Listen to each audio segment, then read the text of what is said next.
After we moved into the house on Gramercy and Michaela was born, about 4 years passed, and then we found out we were expecting again. And I was pretty excited.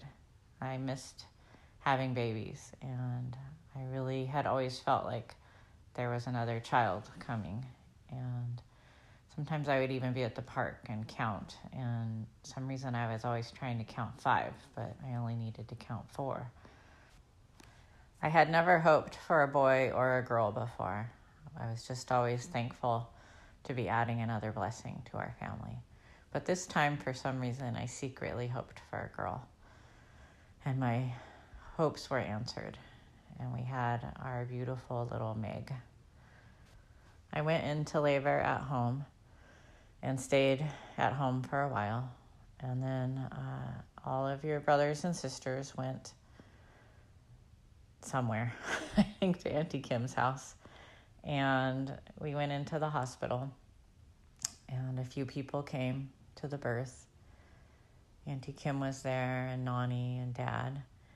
And I just remember that it was not too long, and it was hard. And at the end, it was really hard, I think because I had gotten older, but not too bad. And in no time at all, you were born, and I was holding my precious baby girl. We had decided on your name earlier, if you were a girl. We never knew whether we were having a boy or a girl. And I just thought Meg was such a perfect name for you. And as you know, it's Granny's initials, Mary Ellen Gold. And she would sign her paintings and different pieces of art that she did with that name. So you were named after Granny, and your name means pearl, and you have always been a pearl to me. You were a pretty easy baby, and we all just carried you around and took you to all the things we had to go to, and Michaela played with you like her baby doll, and Eli and Neil adored you, and Marissa was such a great big sister, always willing to help out and to babysit. And we were just all so thankful to have you, like as thankful as we could be. I love you so much. I realized I forgot to talk about something.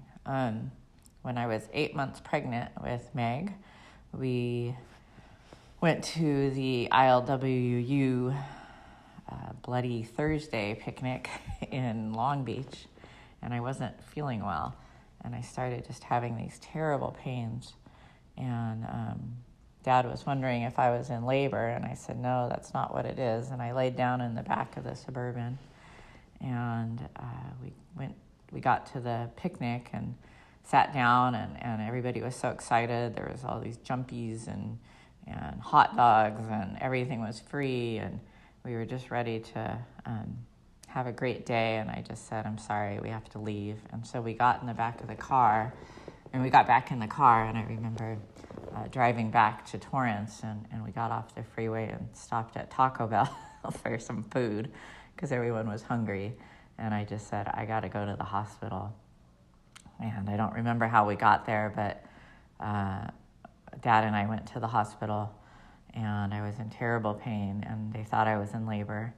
And I said, no, this is not labor. I'm not in labor. And they took me up to labor and delivery, and the doctor came in and asked them to check my appendix, which they did with ultrasound, and the lady didn't see anything.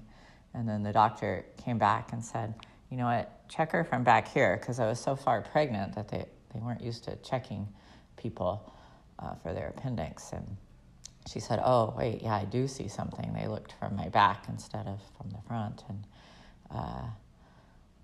they did emergency appendix surgery when I was 8 months pregnant with you. And I spent 3 days in the hospital and had a cut on my belly.